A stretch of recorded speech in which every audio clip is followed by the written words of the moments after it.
హల్లెలూయా. ఎందుకంటే దేవాతి దేవుడు నిన్ను దర్శించిన కాలం, దేవాతి దేవుడు నిన్ను చూస్తున్న కాలం, దేవాతి దేవుడు నీ ప్రార్థనలకు జవాబిస్తున్న కాలం, దేవాతి దేవుడు నీ శ్రమలను వేదనను బంధించబోతున్న కాలం. ఈ కాలం ఎలాంటి కాలం అంటే నీ ప్రక్కన నిలబడి నిన్ను ఎత్తుకొని ఆశీర్వదించి అనేక జనుల ఎదుట గొప్ప చేసే కాలం. ఆమేన్. హల్లెలూయా, హల్లెలూయా. గడిచిన కాలం ఏంటి? కాలం అంటే శ్రమలతోని, ఇరుకులతోని, ఇబ్బందులతోని, కన్నీరుతోని, వేదనతోని నువ్వు కాలం గడుపుతూ వచ్చావు కదా. నీ కాలం అంతా కూడా దేవునికి లోబడి ఉన్నావు కదా.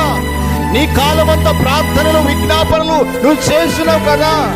అయితే ఇప్పుడున్న కాలం ఏం కాలం అంటే దానికి ప్రతిఫలం పొందుకునే కాలం. స్తోత్రం కలుగును గాక. హల్లెలూయా.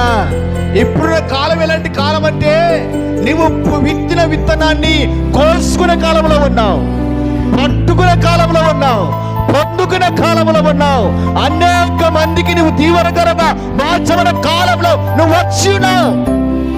ఆమేన్. హల్లెలూయా. ఎందుకంటే నేను దర్శించిన వాడు సామాన్యుడు కాదు. ఆమేన్. హల్లెలూయా. వచ్చుచున్న వాడు సామాన్యుడు కాదు. ఆయన నిన్ను దర్శించిన వాడు, నీతో మాట్లాడుతున్నవాడు, నిన్ను చూస్తున్నవాడు, ఆయన సర్వశక్తిమంతుడు.